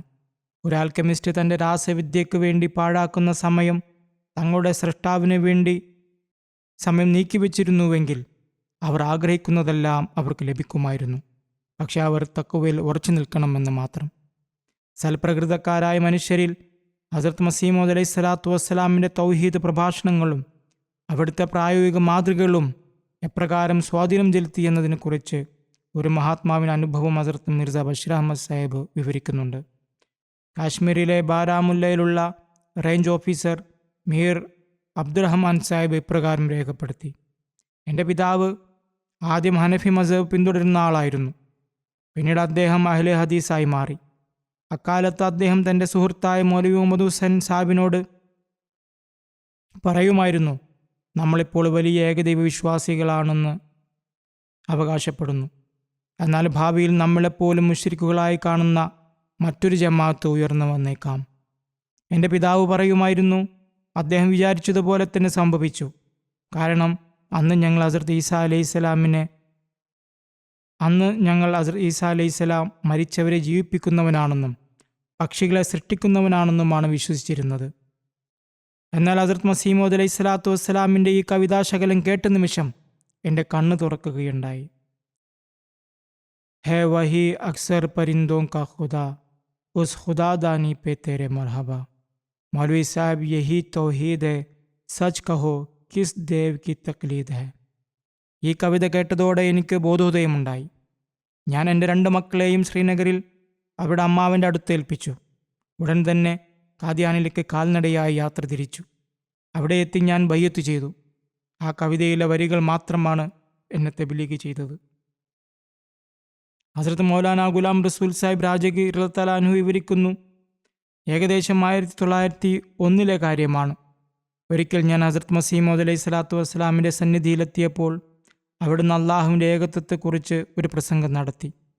അവിടുന്ന് എപ്രകാരം അരുളി: ചില ആളുകൾ ഒരാൾ ഉപകാരം ചെയ്താൽ ഉടൻ തന്നെ അൽഹംദുലില്ലാ എന്ന് പറയുന്നതിനു മുമ്പ് ജസാക്കല്ലാ എന്ന് പറയുന്നു. എന്നാൽ ആത്മീയ ജ്ഞാനത്തിൻ്റെ ദൃഷ്ടിയിലൂടെ നോക്കിയാൽ ഈ പ്രവൃത്തിയിൽ പോലും ഷിർക്കിൻ്റെ ലാഞ്ചനയുണ്ടെന്ന് കാണാം. കാരണം ഉപകാരം ചെയ്യുന്ന വ്യക്തിയുടെ അസ്തിത്വവും അവൻ എന്തിലൂടെയാണോ ഉപകാരിയായി മാറിയത് ആ വസ്തുവും യഥാർത്ഥത്തിൽ അള്ളാഹുവിൻ്റെ സൃഷ്ടികൾ തന്നെയാണ്. അതിനാൽ ഒരു ഉപകാരം ലഭിക്കുന്ന വ്യക്തി ജസാക്കല്ലാ പറയുന്നതിന് മുമ്പ് ആദ്യം അള്ളാഹുവിനെ സ്തുതിക്കുകയും പുകഴ്ത്തുകയും വേണം. ഉപകാരത്തിന് അൽഹംദുലില്ലാ ചൊല്ലണം. കാരണം ആത്മീയ യാഥാർത്ഥ്യമനുസരിച്ച് എല്ലാ കാര്യങ്ങളുടെയും സൃഷ്ടാവിനോടാണ് നാം ആദ്യം നന്ദി പറയേണ്ടത്. അതിനുശേഷം ഉപകാരം ചെയ്ത വ്യക്തിയോട് ജസാക്കല്ലാ എന്നും പറയാം. ഹസ്രത്ത് ഭായി അബ്ദുറഹ്മാൻ സാഹിബ് ഖാദിയാനി അത് മസീമുദ് സ്വലാത്തു വസ്സലാമിൻ്റെ അവസാനത്തെ ലാഹോർ യാത്രയെക്കുറിച്ചുള്ള ഒരു ലേഖനത്തിൽ ഇപ്രകാരം രേഖപ്പെടുത്തുന്നു: നേരം പുലർന്നപ്പോൾ സംഘാടകർ വിരുന്നിനുള്ള ഒരുക്കങ്ങൾ ആരംഭിച്ചു. പ്രമുഖരും മാന്യന്മാരുമായ അതിഥികളുടെ വാഹനങ്ങൾ എത്തിത്തുടങ്ങി. അന്ന് ഹസ്രത്ത് മസീമൂദ് അലൈഹി സ്വലാത്തു വസ്സലാം പ്രസംഗിക്കേണ്ടതായിരുന്നു. എന്നാൽ അവിടുത്തെ ആരോഗ്യം അത്യന്തം മോശമായി തുടരുകയായിരുന്നു. ശാരീരികമായ തളർച്ചയും ബലഹീനതയും അത്രമേൽ കൂടുതലായതിനാൽ ആ അവസ്ഥയിൽ അവിടത്തേക്ക് പ്രസംഗിക്കാൻ കഴിയുമെന്ന് ആർക്കും ഒട്ടും പ്രതീക്ഷയില്ലായിരുന്നു. അതിനാൽ എത്തുന്ന അതിഥികൾക്കായി ആത്മീയ വിരുന്നൊരുക്കാൻ, അതായത് പ്രസംഗിക്കാൻ മൗലവി നൂറുദ്ദീൻ സാഹിബ് റളിയല്ലാഹു അൻഹുവിനോട് ഹുസൂർ നിർദ്ദേശിച്ചു. നിശ്ചിത സമയത്ത് ഹസ്രത്ത് മൗലവി സാഹിബ് പ്രസംഗം ആരംഭിച്ചു. എന്നാൽ അല്പസമയത്തിന് ശേഷം അവിടുന്ന് നേരിട്ട് ഞങ്ങളുടെ മുമ്പാകെ വന്നു. അതായത് ഹസ്രത്ത് മസീഹ് സ്വലാത്തു വസ്സലാം നേരിട്ട് അവിടേക്ക് എഴുന്നള്ളി. ഹസ്രത്ത് മൗലവി നൂറുദ്ദീൻ സാഹിബ് ഉടൻ തൻ്റെ പ്രസംഗം നിർത്തി. ശാരീരിക തളർച്ച കാരണം എഴുന്നേറ്റ് നിൽക്കാൻ പോലും പ്രയാസപ്പെട്ടിരുന്ന അവിടുന്ന് സദസ്സിനെ അഭിസംബോധന ചെയ്തുകൊണ്ട് ഏകദേശം 3 മണിക്കൂർ നേരം അത്യന്തം ഊർജ്ജസ്വലവും ആത്മീയജ്ഞാനത്താൽ നിർഭരവുമായ ഒരു പ്രസംഗം നടത്തി. അവിടുത്തെ അനുയായികൾ മാത്രമല്ല, മറ്റുള്ളവർ പോലും അത്ഭുത സ്തബ്ധരായിപ്പോയി. എല്ലാവരും അത്രമേൽ നിശബ്ദരായി ലയിച്ചിരുന്നു, അത് കേട്ടുകൊണ്ടിരുന്നു. ആത്മീയ ഭക്ഷണത്തിൻ്റെ ആസ്വാദ്യത കാരണം അവർക്ക് ഭൗതിക ഭക്ഷണം പോലും വേണ്ടെന്നായി. ഹുസൂറിൻ്റെ പ്രഭാഷണത്തിൻ്റെ ഒഴുക്ക് കാരണം അത് കുറിച്ചെടുക്കുക പോലും പ്രയാസകരമായി. പ്രസംഗത്തിൻ്റെ ശക്തിയും ഗാംഭീര്യവും കാരണം ആ വലിയ ജനക്കൂട്ടത്തിനിടയിൽ ആരുടെയും ശ്വാസചലനം പോലും അനുഭവപ്പെടാത്തത്ര നിശബ്ദമായിരുന്നു. അവിടുന്ന് അത്ര വലിയ ആവേശത്തോടെയാണ് സംസാരിച്ചിരുന്നത്. പ്രസംഗത്തിൻ്റെ ആവേശത്തിൽ അവിടുന്ന് സദസ്യർക്ക് നേരെ മുന്നോട്ട് നീങ്ങിക്കൊണ്ടിരുന്നു. മേശ അവിടുത്തെ പിന്നിലായിരുന്നു. അവിടുന്ന് മേശയ്ക്ക് മുന്നിൽ നിന്നാണ് സംസാരിച്ചു കൊണ്ടിരുന്നത്. പ്രസംഗത്തിൻ്റെ ഒഴുക്കിൽ അവിടുന്ന് പലപ്പോഴും മേശയിൽ നിന്ന് ഏതാനും ചുവടുകൾ മുന്നോട്ട് നീങ്ങുന്നത് ഞാൻ നേരിട്ട് കണ്ടു. അതായത് അവിടെ വെച്ചിരുന്ന മേശയ്ക്ക് പിന്നിലായിരുന്നില്ല, മുന്നിലായിരുന്നു ഹുസൂർ പ്രഭാഷണം നടത്തിയിരുന്നത്. എന്നല്ല, അല്പം മുന്നോട്ട് നീങ്ങിയാണ് നിന്നിരുന്നത്. അതിനാൽ പ്രഭാഷണത്തിനിടയിൽ ആവേശത്താൽ 1-2 ചുവടുകൾ മുന്നോട്ട് വെക്കുകയും ചെയ്തിരുന്നു. ഡോക്ടർ സയ്യിദ് മുഹമ്മദ് ഹുസൈൻ ഷാ സാഹിബിൻ്റെ വീട്ടിൻ്റെ മുറ്റത്ത് വെച്ചാണ് ഹുസൂർ ഈ പ്രസംഗം നടത്തിയത്. അവിടുത്തെ വഫാത്തിന് ഏകദേശം 10 ദിവസങ്ങൾക്ക് മുമ്പായിരുന്നു ഇത്. ഈ പ്രസംഗം തക്മീലെ തബ്ലീഗ്, അത്മാമെ ഹുജ്ജത്ത് എന്നീ പേരുകളിലാണ് അറിയപ്പെടുന്നത്. ഇതിനു മുമ്പ് ഖാജ കമാലുദ്ദീൻ സാഹിബിൻ്റെ വീടിൻ്റെ മുകൾ നിലയിൽ വെച്ച് ഒരു ഇംഗ്ലീഷ് ജ്യോതിശാസ്ത്രജ്ഞനുമായി അവിടുന്ന് സംഭാഷണം നടത്തിയിരുന്നു. ഇതൊരു വലിയ പ്രബോധന യാത്രയായിരുന്നു. ഈ പ്രസംഗങ്ങൾക്ക് പുറമെ പല ചെറുതും വലുതുമായ പ്രഭാഷണങ്ങൾ അവിടുന്ന് ലാഹോറിൽ വെച്ച് നൽകിയിരുന്നു. അദ്ദേഹം വീണ്ടും എഴുതുന്നു: ഇതേ കാലയളവിൽ പൈഗാമെ സുല എന്ന ഗ്രന്ഥത്തിൻ്റെ രചനയിൽ ഹുസൂർ മുഴുകിയിരിക്കെ ഒരു സംഘം ഹിന്ദു സ്ത്രീകൾ അവിടുത്തെ ഒന്ന് കാണാൻ ആഗ്രഹിച്ചുകൊണ്ട് ഡോക്ടർ സയ്യിദ് മുഹമ്മദ് ഹുസൈൻ ഷാ സാഹിബിൻ്റെ വസതിയിലെത്തി. ഹുസൂർ അത്യന്തം തിരക്കിലായിരുന്നതിനാൽ അവരെ വേഗത്തിൽ മടക്കി അയക്കാൻ ആഗ്രഹിച്ചു. എന്നാൽ അവർ നിർബന്ധം പിടിക്കുകയും ഏതെങ്കിലും ഉപദേശം നൽകണമെന്ന് അപേക്ഷിക്കുകയും ചെയ്തു. തൻ്റെ കഠിനമായ തിരക്കിനിടയിലും അവിടുന്ന് അവരുടെ അപേക്ഷ സ്വീകരിക്കുകയും അവർക്ക് തൗഹീദിൻ്റെ സന്ദേശം നൽകുകയും വിഗ്രഹാരാധനയിൽ നിന്ന് അവരെ വിലക്കുകയും ചെയ്തു. ദൈവത്തോട് പ്രാർത്ഥിക്കാനും അവിടുന്ന് അവരോട് നിർദ്ദേശിച്ചു. ഹുസൂറിൻ്റെ വഫാത്തിന് 1-2 ദിവസങ്ങൾക്ക് മുമ്പ് നടന്ന സംഭവമാണിത്. വാസ്തവത്തിൽ ആ സ്ത്രീകൾക്ക് കൂടുതൽ സമയം അവിടെ ഇരിക്കാനും ഹുസൂറിൽ നിന്ന് കൂടുതൽ കേൾക്കാനും ആഗ്രഹമുണ്ടായിരുന്നു. എങ്കിലും അവിടുത്തെ തിരക്ക് പരിഗണിച്ച് അവർക്ക് മനസ്സില്ലാ മനസ്സോടെ അവിടുന്ന് മടങ്ങേണ്ടി വന്നു. ഇപ്രകാരം തന്നെ ഹുസൂറിൻ്റെ ഒരു പ്രഭാഷണം അതിൽ ചില വാചകങ്ങൾ കാരണമായും അവിടുത്തെ അവസാനത്തെ പ്രസംഗമായതിനാലും യുവാക്കൾക്കിടയിൽ പ്രശസ്തമായ ഒന്നാണ്. അതിലൊരു സന്ദേശം ഇതാണ്: ഈസാ മസീഹിനെ മരിക്കാൻ അനുവദിക്കൂ, അതിലാണ് ഇസ്ലാമിൻ്റെ ജീവിതം ഇരിക്കുന്നത്. മുഹമ്മദിയ മസീഹിനെ വരാൻ അനുവദിക്കൂ, അതിലാണ് ഇസ്ലാമിൻ്റെ മഹത്വം ഇരിക്കുന്നത്. തൗഹീദ് സ്ഥാപിക്കാനുള്ള അവിടുത്തെ ഉള്ളിലെ ആ വേദനയായിരുന്നു അത്. രോഗവും കഠിനമായ തിരക്കും ഉണ്ടായിരുന്നിട്ടും ഇസ്ലാമിൻ്റെയും തൗഹീദിൻ്റെയും സന്ദേശം എത്തിക്കാൻ അവിടുന്ന് യാതൊരു വിട്ടുവീഴ്ചയും ചെയ്തില്ല. അതിനാൽ തൗഹീദിൻ്റെ സന്ദേശം മറ്റുള്ളവരിലേക്ക് എത്തിക്കുകയും അത് സ്വന്തം ജീവിതത്തിൻ്റെ ഭാഗമാക്കുകയും ചെയ്യുക എന്നതാണ് എന്ന് മുഹമ്മദിയ മസീഹിൻ്റെ ദാസന്മാരുടെ കടമ. ഈ ദൗത്യം ഭംഗിയായി നിർവഹിക്കാൻ അള്ളാഹു നമുക്കേവർക്കും തൗഫീഖ് നൽകുമാറാകട്ടെ. ആമീൻ. ലോക സാഹചര്യങ്ങൾ, പ്രത്യേകിച്ച് മുസ്ലിം ലോകത്തെ അവസ്ഥകൾ കാരണം ധാരാളം ദുആ ചെയ്യേണ്ടതാണ്. അതെല്ലാവർക്കും അറിവുള്ളതാണല്ലോ. യുദ്ധം നിർത്തി എന്ന് പേരിന് പറയുന്നുണ്ടെങ്കിലും അത് നീണ്ടു നിൽക്കുമെന്ന് തോന്നുന്നില്ല. മറിച്ച് ഇപ്പോൾ തന്നെ അതിൽ വിള്ളലുകൾ വീണു തുടങ്ങിയിരിക്കുന്നു. എങ്ങനെയെങ്കിലും ലെബനനെ ആക്രമിച്ചുകൊണ്ട് ഇറാനികളെ പ്രകോപിപ്പിക്കാനും അതിലൂടെ അവർ തിരിച്ചടിക്കാനുമാണ് ഇസ്രായേൽ സർക്കാർ ശ്രമിക്കുന്നത്. ഇപ്പോൾ ചില യൂറോപ്യൻ നേതാക്കൾ പോലും ഈ പ്രവൃത്തിയെ അപലപിച്ചിട്ടുണ്ട്. കുറഞ്ഞപക്ഷം അവരൊന്ന് ശബ്ദമുയർത്തുകയെങ്കിലും ചെയ്തുവല്ലോ. അവരെന്തെങ്കിലുമൊക്കെ ധാർമ്മികത പ്രകടിപ്പിച്ചു. എന്നാൽ ഇതിൽ മാത്രം ഒതുങ്ങും. ഇത്രത്തോളമേ അവരുടെ ധാർമ്മികതയുള്ളൂ. അതിലപ്പുറം ഒന്നും ചെയ്യാൻ അവർ ആഗ്രഹിക്കുന്നില്ല. അതിനുള്ള ധൈര്യമോ കരുത്തോ അവർക്കില്ല. ഏതായാലും നാം പ്രാർത്ഥിക്കുക, അള്ളാഹു മുസ്ലിം ലോകത്തോട് കരുണ കാണിക്കുമാറാകട്ടെ.